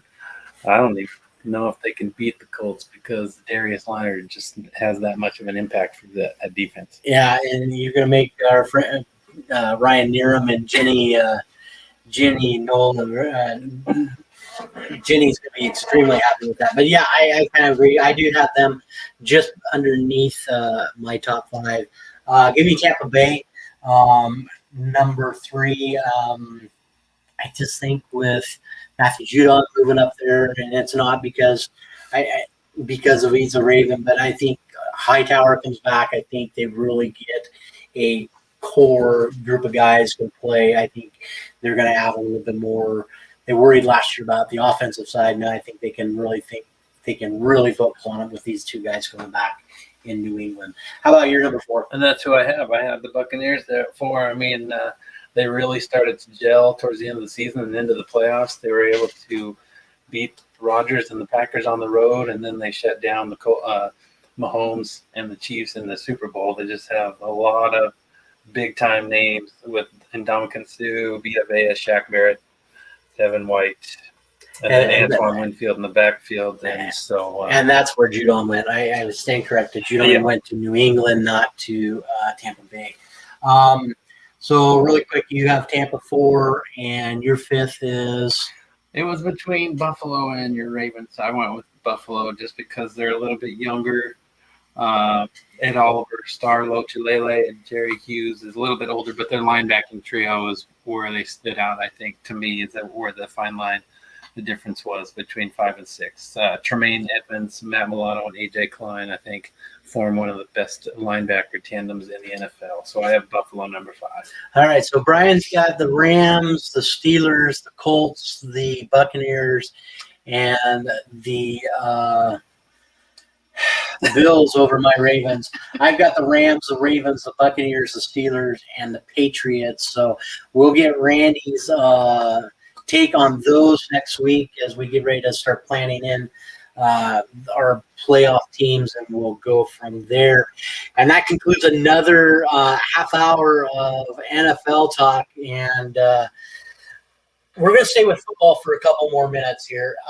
Real quick, let's talk a little bit, just a throw out for ours, because I do follow them. How about we talk a little bit of Washington State Cougar information, Rolo making a stand, with the vaccine thing. I wonder how that's going to play out as Governor Inslee now says that all state employees have to be vaccinated by mid-October. We'll see how that plays out. Now he's changing his things a little bit. It'll be interesting to figure out what happens with that. But do you think Rolo changes his mind? Right now, it doesn't look like it, but he sure has divided the fan base, hasn't he? Mm-hmm. It has been extremely tough. Really no big news to report back from Cougar Camp yet. They're doing their thing. Let's talk about opening day. Opening day will be on September 4th, which happens to be, that is Labor Day weekend. Right. They will be playing at home against Utah State at Gessa Field. I have to make sure we do this right. At Gessa Field inside of Martin Stadium. That is an 8 p.m. game on Pac-12 Network. We'll keep that in there, but it'll be interesting to see what they do. A little looking at shock news. They lose their third straight. Brian, I don't know if you've followed any of them with the shock right now, but losing their third straight to Frisco, who happens to be the number 1 team in the IFL. The Shock now 6-5 on the season. Still sitting 4th in the standings as Massachusetts bumps up with a win this weekend, and then Massachusetts beating the Shock last week. Frisco won the turnover battle. They come back with 3 interceptions, 1 for a pick 6, but inside the arena, that just kills you. The Shock also committed 10 penalties for 84 yards compared to Frisco's 4 penalties for 14 yards. Spokane only had 9 rushing yards, 206 in the air. Frisco had 52 yards rushing, 185 in the air. It's just not been the same Shock this last 3 weeks. Yeah, they're not the team that we're used to seeing. But, yeah, I did tune in for the first half of that game, and I believe all 3 interceptions were in the first half. And it was kind of decided right there with the turnovers and the penalties killed them, and it was just too much for them to overcome. Yeah, it'll be interesting to see. As the last regular season game is Friday, they are going to be in Arizona. Or no, it is a home game this Friday, taking on the number 1 team, Arizona Rattlers. My buddy Jeff Hepton, huge fan of the Arizona Rattlers. He goes down and sees them all the time. So that will probably be the game of the week, because there's a lot of implications on what happens with playoffs, and we'll go from there. So it'll be interesting. All right, Brian, let's move on to the sports that don't get enough coverage. And Randy's last message to me before him responding in a little bit here and there was, we need to convert you into an AFL man. I started watching Aussies Rule Football this year.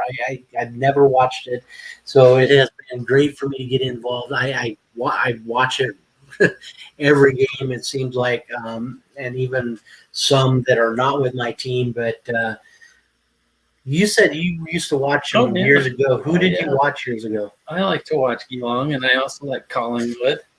But was just fun to watch. It was intriguing. I always liked to watch the referees that would. You did the same thing. Denise does that too. She'll sit there and watch along with us, and when I'm watching my game, and she'll laugh about it. And she does the same thing. If you have not watched AFL football, you need to start watching. Randy and I are talking about buying membership next year, where we can watch all the games all the time, and we'll see how that goes. 2 weeks to go in the regular season, and Geelong has lost 2 straight. It's a little heartbreaking. They lose to GWS 84-65. On the other realm of it, Randy's team has now won 2 games in a row. Hawthorne defeats Collingwood 97-78. I've not finished watching all of that game yet. I'm still in the process of doing that. Essendon upsets Western 97-84, and Melbourne is still rolling things, and they take care of the West Coast 72-63. So right now, your top 8 in the AFL in order. You've got Melbourne, Western, Geelong, Port Adelaide, Brisbane, Sydney, West Coast, and GWS. The top 8 is going to matter here in the next couple of weeks. So some big games that are coming up this next week. If you want to make sure you tune in and listen to them. And yes, Randy is all excited that his Hawthorne Hawks will not get the wooden spoon, as they have now won 2 games in a row. So write that down. It is very huge for him not to be that bottom guy. But yeah, I mean, it's tough. Geelong loses 1. It could be. I think we've got probably. There's going to be a little bit of shuffling around 8, 9, 10. Who's going to make that last spot into the finals? GDS could be there. Essendon, Richmond, St. Kilda, and Fremantle, all with 9 wins. So it'll be interesting. We go to the games that happen this week. Fremantle plays West Coast, so there's a chance they move up. Brisbane's there. My Geelong Cats do play St. Kilda. So need a huge win there. I don't think it's going to jeopardize us. We'll fall down a little bit. If we do lose, we need them to get back up. Hawthorne does play Western, and Melbourne does take on Adelaide. So, I just don't remember the scores being that high. Well, They changed the rules. it's crazy. 6 for a goal, 1 for a behind, and some of those guys that can kick the ball can kick it a long way. So. Let's move on to some PGA action. There's a couple of tournaments this weekend. The World Golf Championship, the St. Jude Invitational, is basically what it's called. Harris English, dude, I feel bad for that guy. Falters on the back 9, shoots 5 over on the back 9 on Sunday. Double bogeys both par 3s, and plays himself out of contention. And finishes the round +3, and he finishes the tournament in 4th place at 15 under. I feel so bad for that guy because he was playing so good, and he's got to be the top guy right now. We'll talk about that. He has had a chance to move all the way up to number 1 in the playoffs, but kind of tough to watch him struggle the way he did. 3 guys end up tying for first place. Hideki Matsuyama, who shot 7 under on Sunday, Sam Burns and Abraham Answer, all tied at 16 under. So they play another 2 holes to play 18 over again. All of them par on the first time around, and then it was so heartbreaking. But Abraham Answer wins with his birdie putt, as Sam Burns' putt literally had a shorter putt than from where Answers was. Right lip the cup and rips right around. I felt so bad for Burns because Burns played quite well on Sunday, 6 under on Sunday, to get himself in contention. Yeah. So it was a tough thing to watch, but hats off to Abraham Answer. He is that is his first PGA Tour win. So now that is 10 10 guys, 10 new guys, including your own Joel Damon, who have won for the first time on the tour this year. He is the fourth Mexican-born player to win a PGA stop. So hats off to Abraham Answer. But I want to dive in really quick. I know we're down to our last about 20 minutes, and we'll get to it. But I want to dive into the other PGA Tour event that happened this week.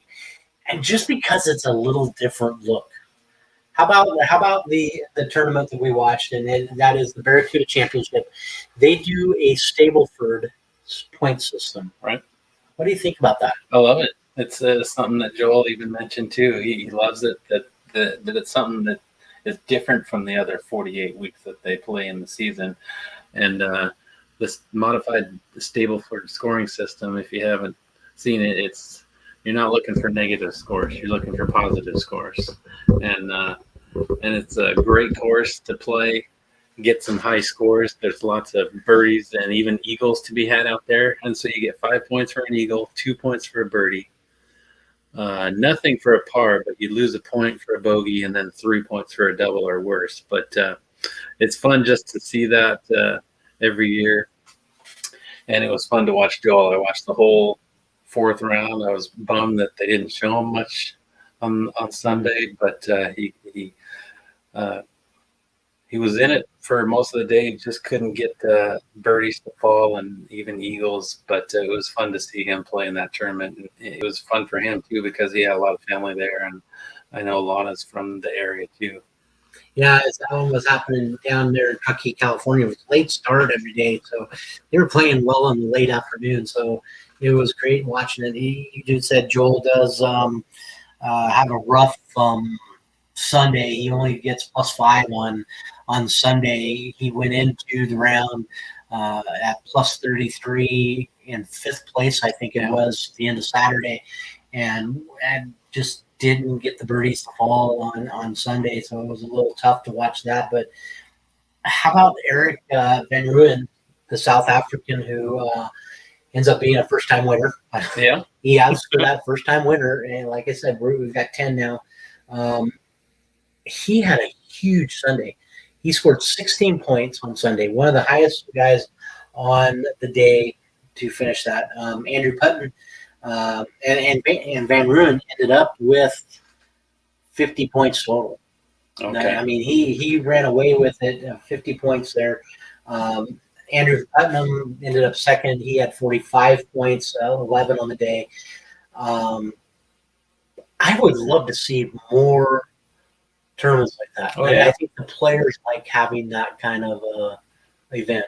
Oh, yeah. If you can get on a run, the leaderboard can change instantly, like every hole. And so it's fun to see because you can jump quite a few players if you get an eagle, and it doesn't take long to get right back into contention. I want to say it was hole 14 on Sunday, played extremely short. That guys were using tree wood and driving the ball in between bunkers that were protecting the hole, and was able to drive up and get within as Van Rooyen was able to do. He drove, I want to say it was 14, and was playing the easiest hole that day, 3 wood, and rolled it within 8 feet of getting an eagle that day. And so, I mean, that's a huge jump. So I would love to see them do a huge thing like that. I mean, we do a variation of that. Randy and I have our golf tournament this weekend. They do a variation of that, a little bit higher point values because we tie bowling into it. It's like 30, 40, and 20, the same thing. So I would love to see a little bit more of that action. That'd be cool, that tournament. As we did say, Joel Damon is currently sitting 76th place in the FedEx Cup. And we did look. We both agree he does need to play this weekend at Widman. If he wants, or Widnam, in the championship, he's got to play. He's got to have a good showing because he needs to really stay up there to make the playoffs. This is the last tournament before the playoffs. Right, yeah. First of all, you want to make the cut and get into the weekend, and that'll definitely help his playoff chances to move on to the next week. And so right now, I think the goal for him just make the cut and see if he can jump up a few more spots just to make sure he's comfortably into the next week. Right. It's this one, the Win-Am Championship. It happens in Greensboro on Saturday. Joel does tee off on number 10 at, what did I say, 4:56 Pacific time. Yeah. So I don't know how many of us will be up that early to watch him play. He does tee off with both Seamus Power and Nate Lashley. And you had a little info on Nate Lashley. He was an area guy too. Yeah, Nate Lashley. Well, he's kind of his fellow Pac-12 alum. As Joel Damon played for University of Washington, Nate Lashley played at the University of Arizona. So, kind of familiar Pac-12 adversaries there. So it'll be nice to watch those two. As hopefully they will be playing. I believe we'll play on Friday together also. Defending champ for this tournament is Jim Herman, and we did say this is the last tournament before the playoffs start, because the playoffs will start week after next week as the Northern Trust starts up in Jersey City, New Jersey. The top 125 will play, and then after that tournament is over, then the top 70 will play, and then the next one for the championship will be the top 35, if I'm not mistaken. We'll double check with that, but I know it's 125 and 70, so yeah, we need a big push from Joel to get up there. Right now in your top 10 FedEx Cup points, Colin Morikawa is sitting first, Jordan Spieth second, Patrick Cantlay third, Harris English, who if he would have won would be sitting number one right now. Right now he is sitting fourth. John Rahm fifth. Abraham Answer with his win bumps him up to number six. Bryson DeChambeau has failed on the putter. Yeah. He's had a rough week with that putter. It still sits at seventh. No change with him. The one guy that I think needs a little bit more credit this year is Louis Oosthuizen. King Louis has looked great in so many tournaments. He's just always there, isn't he? In the top 10 every time. He might be the underdog, and we'll talk about that after this week's tournament, but he might be my underdog to be up in the top to win it. That's a great thing. It just seems to be always on the leaderboard. Yeah. Rounding out the top 10, Justin Thomas, number 9, and number 10 is Sam Burns. Let's jump over to the PBA, as they did have their Jonesboro Open in Jonesboro, Arkansas. Matt Russo wins his first PBA title. Lots of firsts for a lot of athletes. He qualifies in the number 2 spot and defeats the number 1 qualifier, Michael Holliam, 225, 197. And then Mr. Buttroff ends up third. And that one, EJ Tackett still leads in the summer point totals right now. Even though he finished 52nd, he still leads, and with two tour stops left, it's still be up to anybody to take things over there. PBA Tour resumes on Saturday as they go to the PBABowlerStore.com Open in Coldwater, Ohio. And you and I talked real brief earlier. You don't follow a lot of racing. I'm trying to get back into racing. Yeah. NASCAR. And this year it's been all about Kyle Larson and Hendrick Motorsports. Another good showing with him. Kyle wins his 5th Cup Series win of the year, holds off his fellow teammate, Chase Elliott. It has been Chase and Kyle Larson all year. And in Hendrick Motorsports, I don't think that team is going to get touched at all this year, if even over the next few years. Martin Truex Jr. ends up finishing 3rd, but he leads most of the laps with 34 laps led. So they're winding down to the end of their season. Look for playoff stops to start talking. We'll talk about that a little bit more next week. The NASCAR is back at the Brickyard. They take it and go, and we'll have the Verizon 200 at the Brickyard. So it'll be interesting to see how that one turns out. All right, Mr. Brian. Now it's my favorite time of the evening. It's this week in sports history, and look at that! What a nice guy. I think somebody snuck in on, and he's changing stuff. So I don't remember pushing that button there, but I must have. I don't think I did. This week in history for August 4th to August 10th, 1934, Giants outfielder Mel Ott becomes the first player in Major League history to score 6 runs in a game as New York beats the Phillies 21-4. 1934, also that same a few days later, Babe Ruth announces his final season as a full-time player. 1946, it's the first time Major League Baseball games, all 8 of them were played at night, as they finally get things figured out and they can start playing at night. 1952, the St. Louis Browns pitcher Satchel Paige, 46-year-old, becomes the oldest player to win a complete shutout, 1-0 over Detroit. He played until he was 59 years old and 80 days old, and he is the oldest player ever to play in the major leagues. 1953, Baseball Hall of Famer Ted Williams returns to the Red Sox after his military service in Korea. Ended up the season at .407 for a batting average. 1967, Brooks Robinson hits into a Major League 4th career triple play, and he's the only man to hit into 4 triple plays ever. I love that stat. I found that, and I looked at it, and nobody has hit in more than 2 other than Brooks Robinson. 1971, Twins Harmon Killebrew is 10th to amass the 500 home runs and adds his 501st that same day.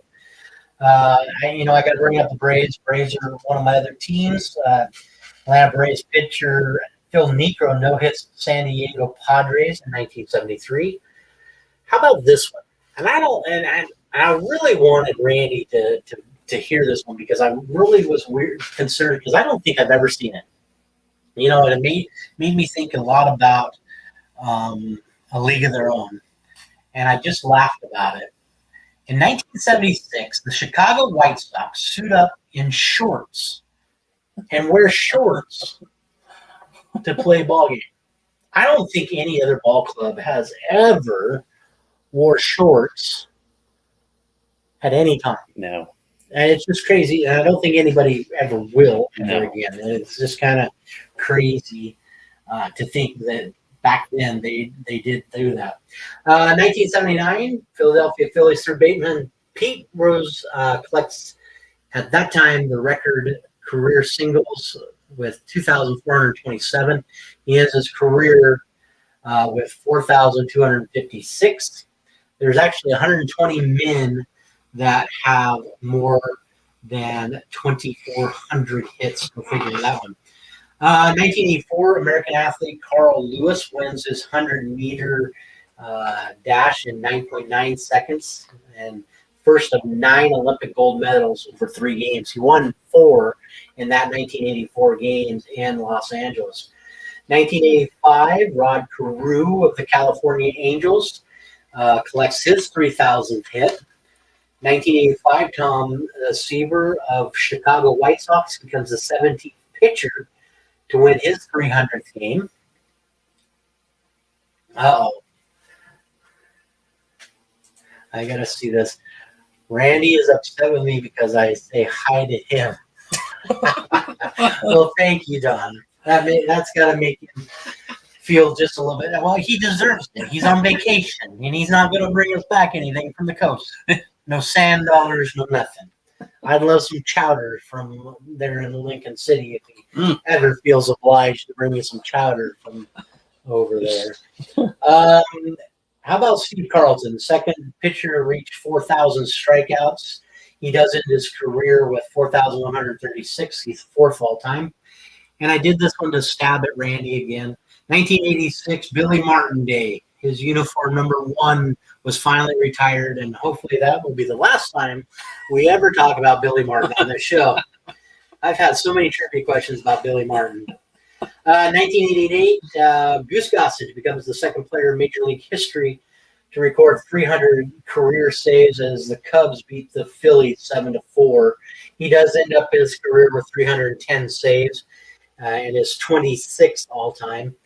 The big trade in NHL, Oilers trade Wayne Gretzky to the LA Kings for between $15 and $20 million. 1992, the original U.S. Dream Team wins basketball gold at Barcelona, 117-85 over Croatia. That team features superstars Michael Jordan, Magic Johnson, Larry Bird, Scottie Pippen, Charles Barkley, and Patrick Ewing. 1993, Tony Gwynn gets 6 hits in a ball game. That's the 4th time this season that he has 5 or more hits. Go crazy. I think Tony Gwynn was probably one of the best left-handed batters. Yeah. You got to put him in with the same talking of, I mean, he's got to be 1, 2, 3 with Griffey in there. So Best hitter I've ever seen. Yep.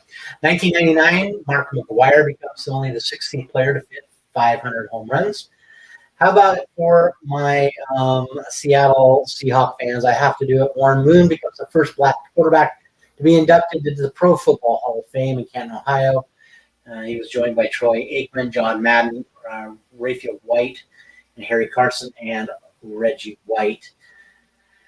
Oh, man, there's so many more we could talk about. Let's do one more, and then I've got actually 2 more, and then we'll go. A-Rod in 2007, at the age of 32, becomes the youngest player to hit 500 home runs. And exactly 3 years later, on the same date, he hits his 600th home run. And in 2007, San Francisco Giants slugger Barry Bonds hits 756 home runs to break Hank Aaron's longstanding record. And there were so many stats there. There was so much that happens this year. I could have went so many different directions. So let's do this. Normally it is Stump Randy, but how about it's going to be called Stump Brian tonight? And we talked about a couple of different ones, but how about this one? I tried to be a little bit easier to you than I did, Randy. Goose Gossage was the second player to finally record 300 saves. Can you name the top 5 players in saves? Oh, man. Quisenberry? No. No, jeez, okay. Oh. Maybe I made this harder. Oh.